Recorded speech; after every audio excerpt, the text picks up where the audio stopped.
Assalamu alaikum, everyone. Welcome to Westchester Muslim Society. This is one of our special potlucks where we have a very special guest speaker, but I am not going to introduce the guest speaker. Our own beloved Dr. Goma will do that honor. Brother Goma. Bismillah ar-Rahman ar-Rahim. Alhamdulillah Rabbil Alameen wa salatu wa salamu ala ashrafil mursalin Sayyidina Muhammad wa ala alihi wa sahbihi ajma'in wa ba'd. We are here to celebrate publishing of this great book by Brother Khusro Karamat Elley. And just as a background, because maybe that you know him, this Brother Khusro, this background and so on. But I was doing myself just some research, and I found that this brother was great. Alhamdulillah. I'm not going to say the years, because this way you want to count how old is he. Right? Okay. Brother Khusro is attended grammar school in Karachi, St. Lawrence School in Karachi, and Institute for Chartered Accountant. He was the Vice President Commercial Bank for 5 years. Not 6 years. Senior Executive Bank of Credit and Commerce International for 9 years. Executive Vice President, First American Bank of New York for 7 years. Ethan Allen for, just making my math, 9 years, and he was retired as Vice President. After that, he was the director of Karamat, that is Hayat in Pakistan from 2005 to 2008, director of Andrus School from 2006 to 2012, and the trustee at UWMS in the last 12 years, and he was a chairman of the finance committee. Just saying that his term is in the second term for 6 years, and he preferred not to be nominated. Brother Khusro and Sister Shaheen Sultan Ahmed were the founder of Caravan of Life in Pakistan, now stand as a center for psychiatric rehabilitation under the banner of the Recovery House to give care to individuals of mental illness. And I quote here what they wrote.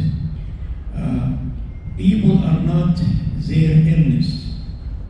People who have serious illness are real people. Having a mental illness doesn't strip them of the rights the typically developed population entitled to, and doesn't change the fact that they are real people with real feelings. As we celebrate this book, which is political, social, spiritual, and mental thoughts, this is Brother Khusro. And I just quote, on page 169, he was talking about hardware and software and advanced technology. And he put the analogy of us as a human being.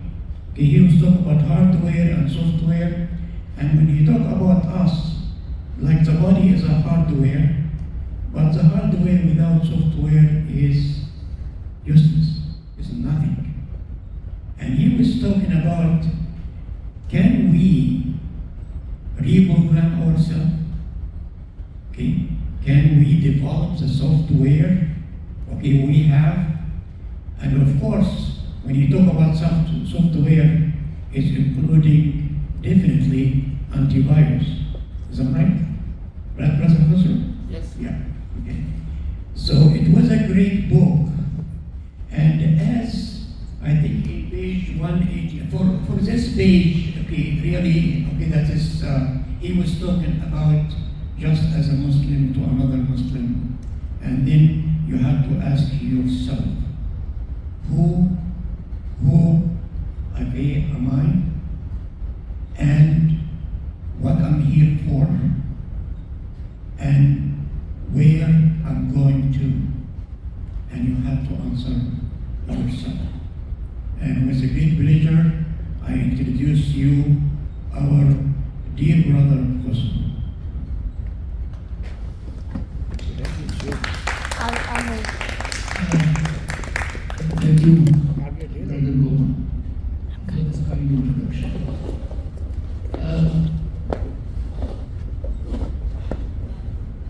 People want to know what this book is about.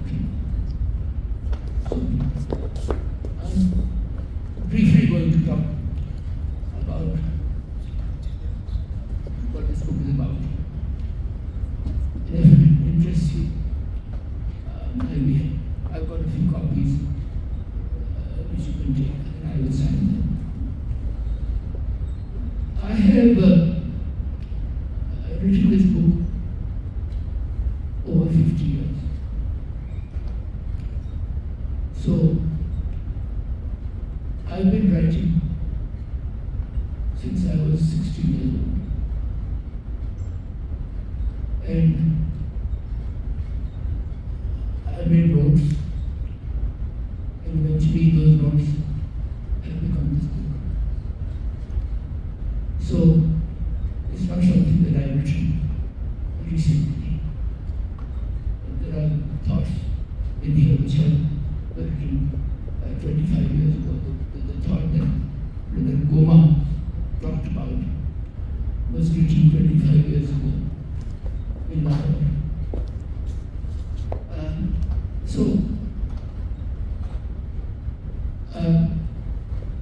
My recommendation to you is,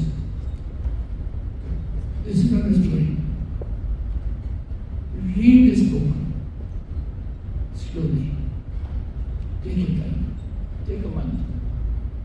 Because you have to absorb it. So, in my introduction, I read a little bit from the introduction. And it says here, this book is not meant for you to read in one go, just as it was not written in one sitting. It is the real result of years of pondering and reflecting. So, it is to be read and reflected upon one thought at a time. Some of the thoughts came to me at 16, some at 30, some at 50, and some at 70. I am now 80.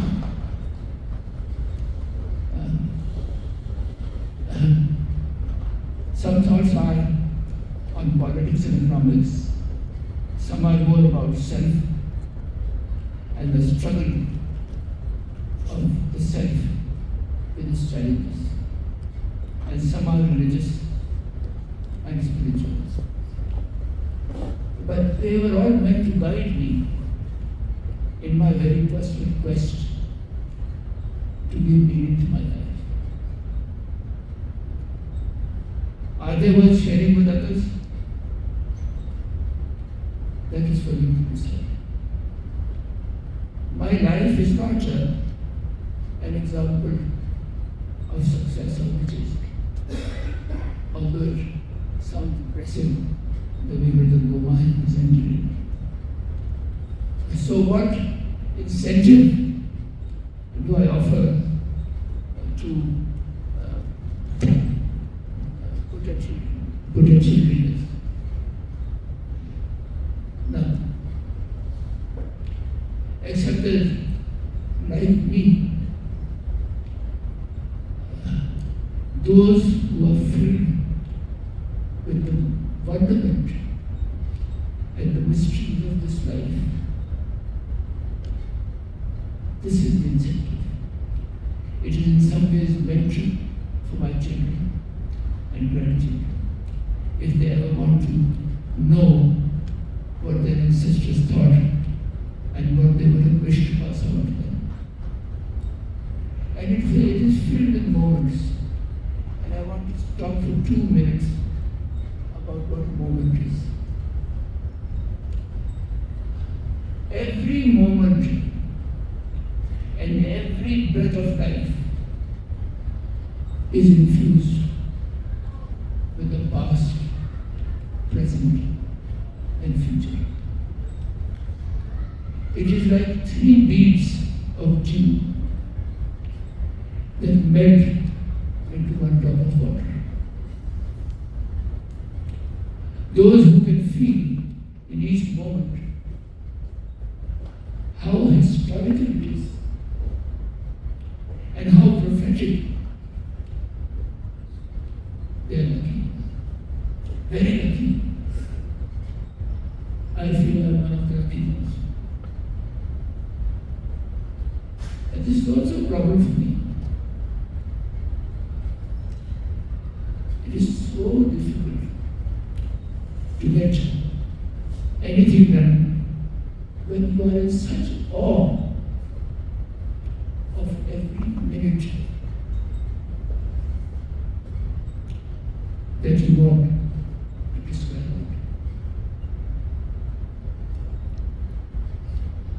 it. It must be a problem for all poets. And yet, when you set out to describe a moment, and you know how vast a distance it has traveled to be with you, and how far it has yet to go, and from now onwards, it will carry a part of you. You feel a mixture of pleasure, wonderment, and sadness.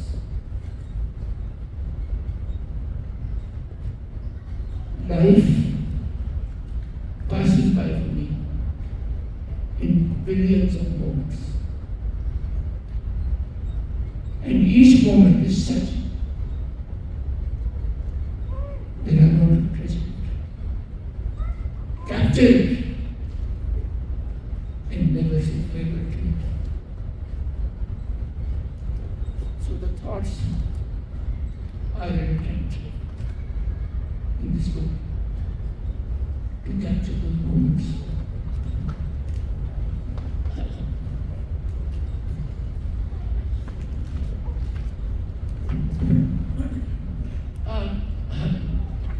So I have sitting with me here my youngest grandson, Ibrahim. Why is he sitting here? Because one of the thoughts has been inspired by him. When he is now 13, when he was 6 years old, I used to take him, there's a lake near my house, and we used to throw stones in that lake. And he loved it. He remembers grandfather and grandson would go and throw stones in the lake. And then when I came home, I wrote this thought, which I'm now going to read to you. This is on page number 29. Long after the last visible circle formed, after a stone is thrown in the lake is gone. Invisible circles continue to form. The ripple effect of events is astounding. The wind created by a butterfly fluttering its wings can cause a storm thousands of miles away. A small seed dropped into the soil can become a huge tree that lasts over hundreds of years and give the world its fruit and ecological balance.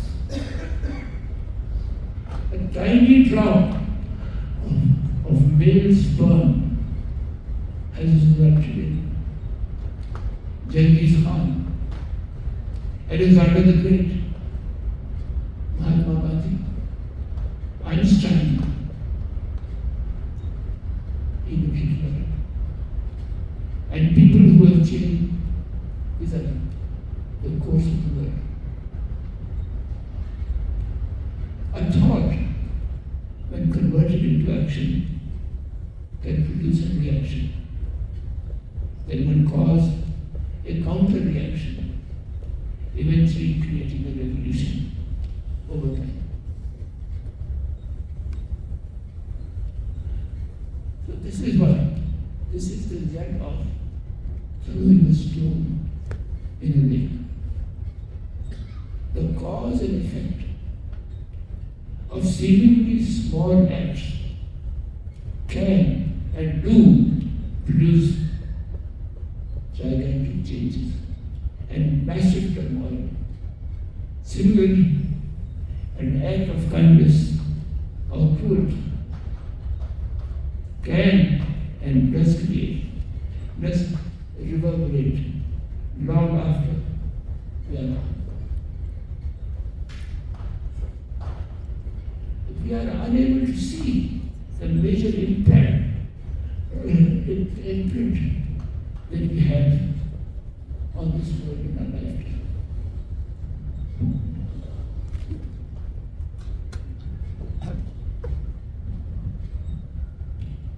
The opportunity we have is to achieve immortality by creating ripples that will positively impact succeeding generations. This is what this book is about. This is the ripples that I want to leave behind. This is the ripple of my life. Whether we like it or not, we are like the stone dropped into the lake. We will create ripples, most of them invisible to us. This is one meaning of life after death. To be able to come back after centuries and see what we wrote for better and for worse. More importantly, we carry a message from birth. Let us hope that when we do not die, with a message undelivered. Centuries later, we will regret not just some of the things that we did, but some of the things that we did not do. While we had the chance.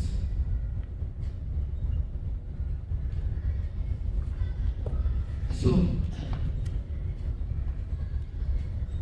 this is why Ibrahim is here, because he generated this thought. So each thought has some background.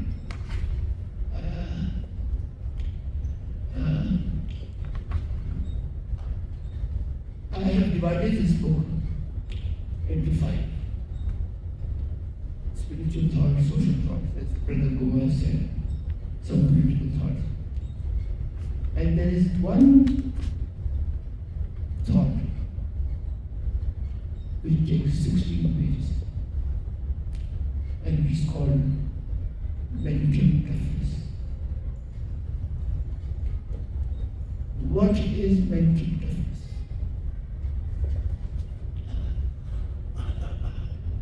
I'm not going to go into the 16 pages. But the gist of it is that our acts emanate first at the level of thought. What we think, that comes first, and then we act. So, if you want to control your actions, you have to control your thoughts. And I have to confess one thing. I am not able to do it. I cannot practice what I'm preaching. For 80 years I've tried. It's not that easy. You can only try. The thoughts come to you.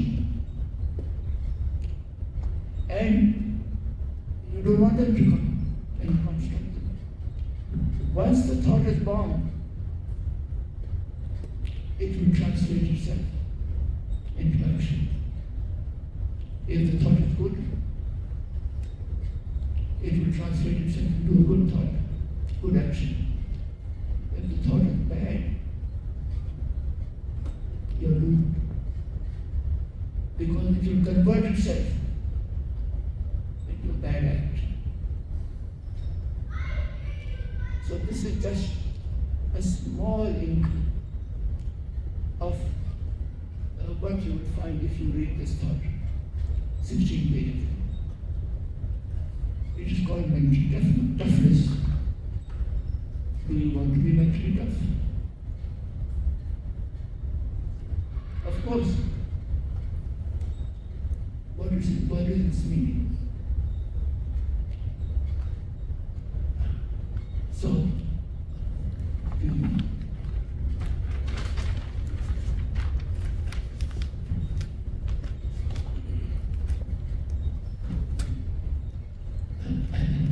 I'm sorry.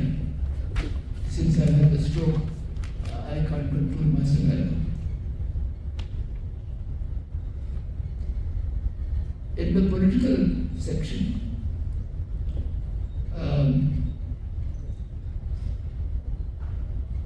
there is a thought which goes on to explain what is wrong with the world today. What are the 5 reasons? And I'm not going to read.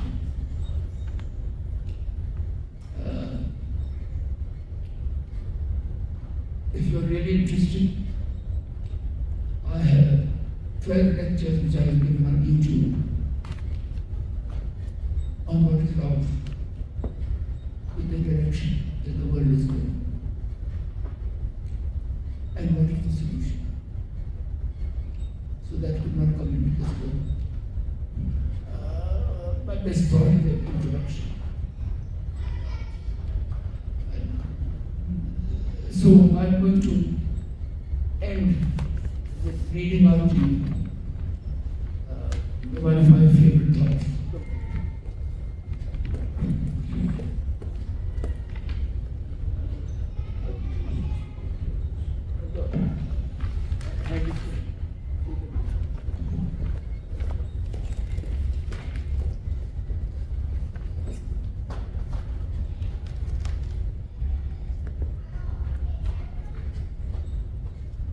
I delivered this at a synagogue in New York. It has nothing to do with the Jews. I thought they would hear something from a Muslim. And And this is called what is the problem? Page 95. Our problem is not that we sin, but when we do not seek forgiveness. Our problem is not that when we seek forgiveness, but we do not need it. Our problem is not that we go astray, but when we stop our search for the right path.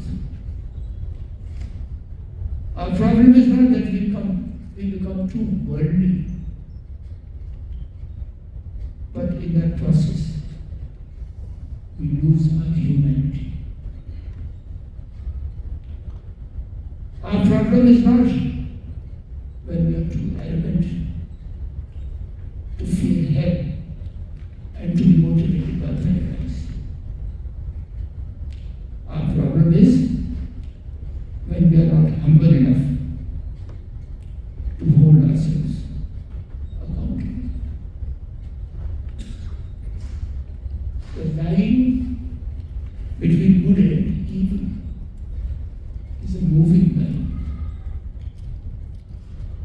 It does cross frequently without us realizing it. Those that are good can become evil several times a day. Those that are humble can become arrogant several times a day. Those who are kind can lapse into unkindness. The problem is not that we cross this line. The problem is when we are not rendered sleepless by the thought of having done this. The problem is not that there is injustice in the world. The problem is when we do not speak up against it. The problem is not that there is poverty. The problem is when we do not share our wealth with the poor. We remain in contention for the rest of life as long as we are in a position to seek forgiveness and be forgiven. This will remain as long as we do not incur the permanent displeasure of God. This only happens when we lose our humility and achieve a level of arrogance that challenges God. The problem is not that we are too arrogant. The problem is when we deny the existence of God. So, this is an example of the type of material you will find in this book. If you find it interesting, I have brought some books. The proceeds of this book will go to the Muslim. I have not written this book to make money. If you have any thoughts, questions, I'm available to answer them. I think this is your sign. Unless it comes out, nobody knows what is hidden within you. Mike. So I think that what he did to write, daring to write, what is it? Talking to myself, daring to share with you the thoughts that go on each one of us in our own minds at times who I am and what I'm here for. That is which leads us to find a purpose in our life, the mission of our life. So thank you very much for writing the book and making us kind of think about other aspects of life. I mean, this is not a question, this was a statement, but it reminded me of one of the thoughts. So I'm going to give you, this is on page 73. Even as I live, I feel my absence. No one has mourned my death as much as I have. I don't mourn so much the parting with loved ones, although that is important. Who will love life as much as I have?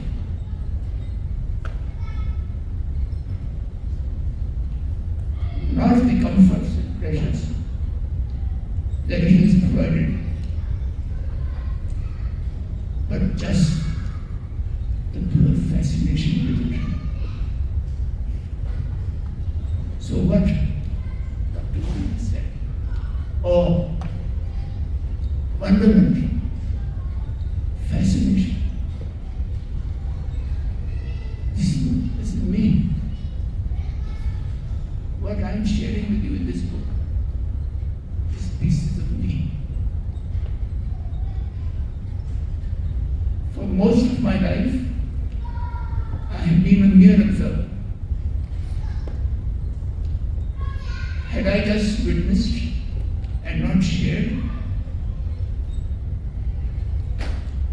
my heart would have burst around. I want to shout from the rooftops and tell people to appreciate each moment, each breath. That is why I write. And the thought goes on. I leave it to you. Sir, before you write talking to myself, thank you. No, it's not quite. Who you impress or follow, either any poet, philosopher, political leader, or any writer, please. Sorry? Who you impress or follow before you write this book, either any poet, either any political person, or either is a poet or anyone. I have many people whose works I admire, whose thoughts I admire, but I can tell you that I only became familiar with them much later in life. When I started writing, I am what is called an observer of life. Whatever I wrote is what came to me. I have, in fact,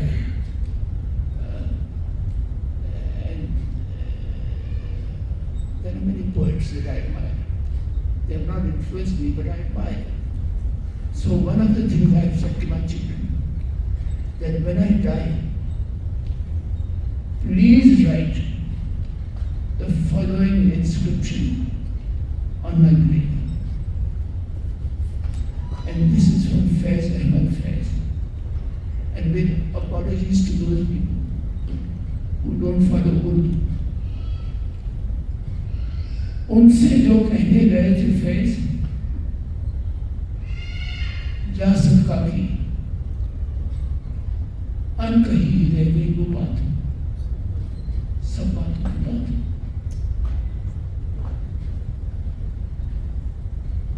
I have not been able to say in this book what I really wanted to say.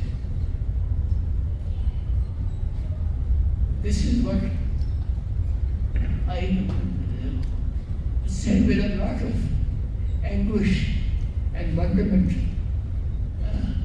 and still I don't think I have done justice to what I really wanted to say. This is me. I admire Khalil Gibran. I admire Faisal Faiz. I admire Khalid. I admire Arundhati Roy. I admire so many people. But they have not influenced me this. This is my own observation. I hope that answers the question. Any other question?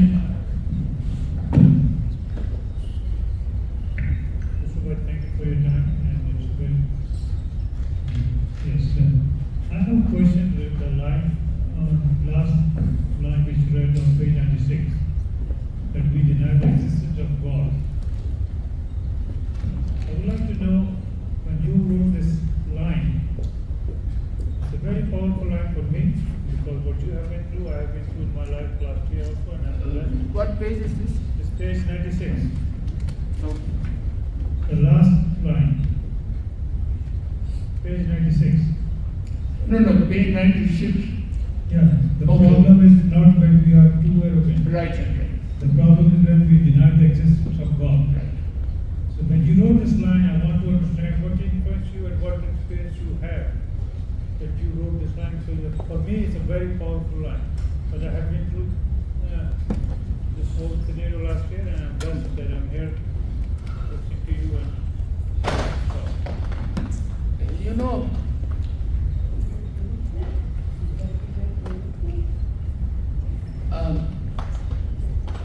I did not learn about God from the Quran or from my religion.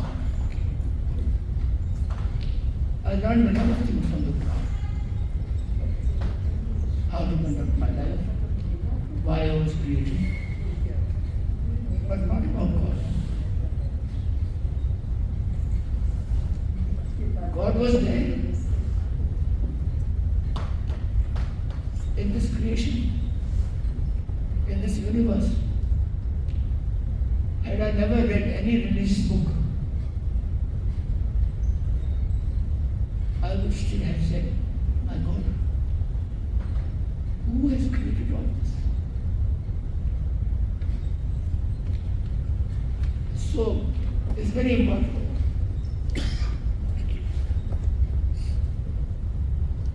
Are you taught about God?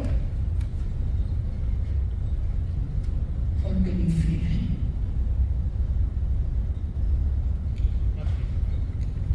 It is only when you feel Him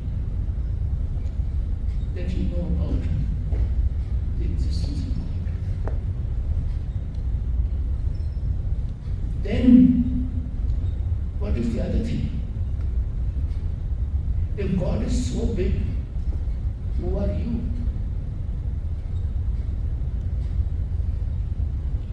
Nothing. Unless we understand the significance of our own insignificance, we have not felt God. It's a very complex subject.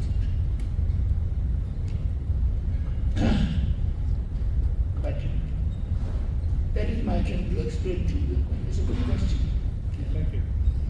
Because I felt it my life myself, and I understand what is for me. It's a very powerful sentence, and it makes a lot of sense for all of us to understand. We can deny, we can do anything what we want to do, but there is somebody who's more powerful. That's what you want to try to know. Thank you. Any other question?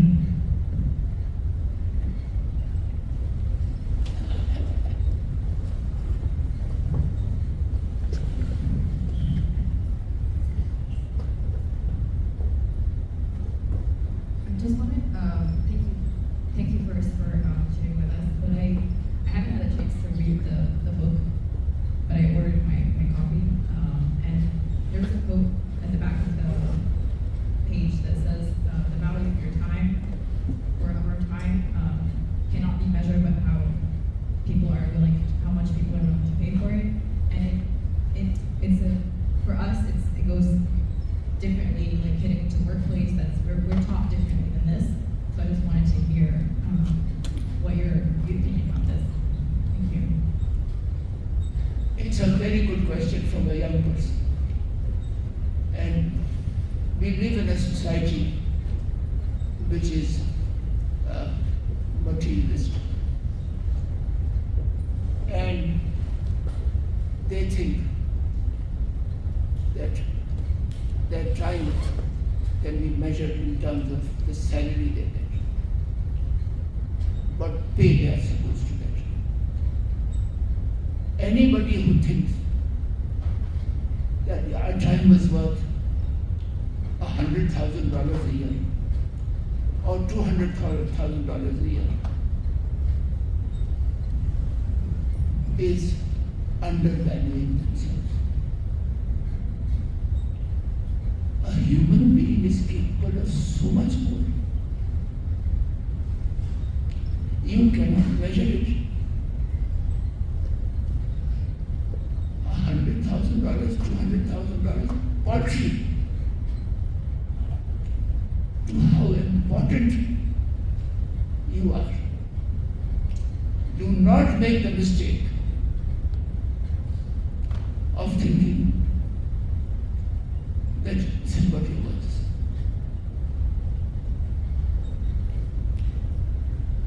I had a very successful career as a banker. Earned a lot of money. That's not the most valuable thing that I've done. What is the value of this book? It's not going to make the millionaire. One person like you, one thought, if they understand, you can convert the world. You have to believe in yourself. What stops us from believing in ourselves is when we put a money value, when we put a dollar value to it. This is the society is teaching us this. This is wrong. We are so valuable. Each and every one of you. Don't undervalue yourself. One of the most valuable things I have done, other than this book, is I found a hospital in Karachi for the mentally ill. It's a not-for-profit. 15 years ago. It's still running.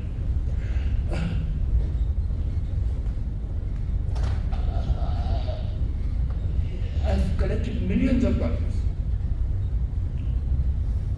to create it. Not a single dollar has gone into my pocket.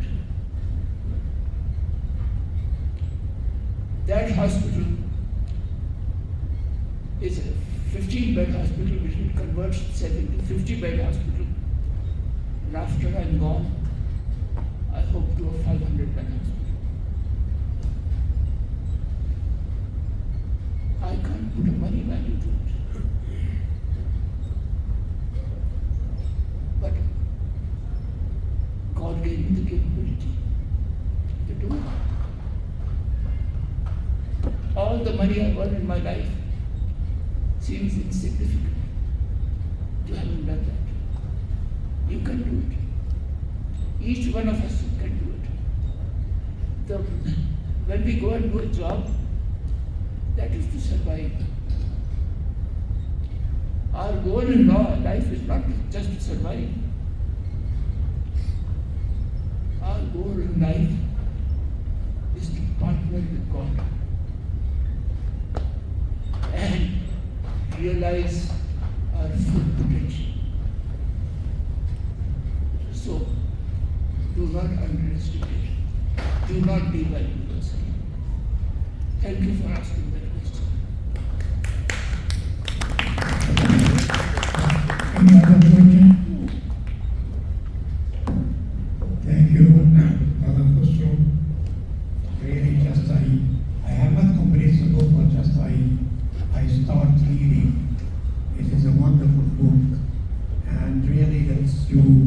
When you read one page, you don't want to move to another page until you want to go back and read it one more time and one more time.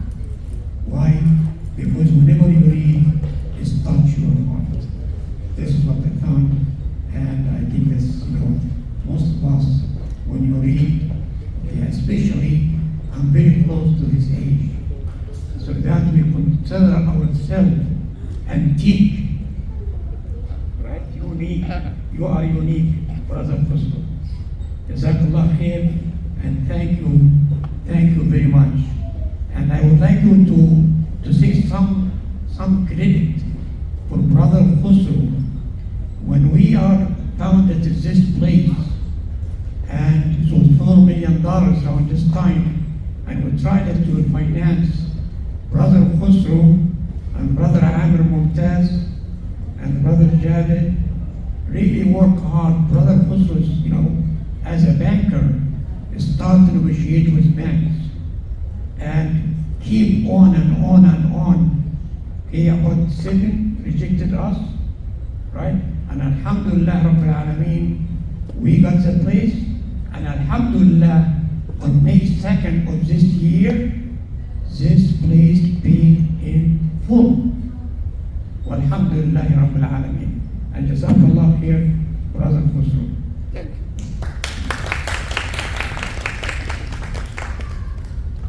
You want to invite them to eat something? Yeah. Or to buy anything? Anybody is interested? Can you call everyone and make a group picture? Fine, that's Yeah. It's up to you. Yeah.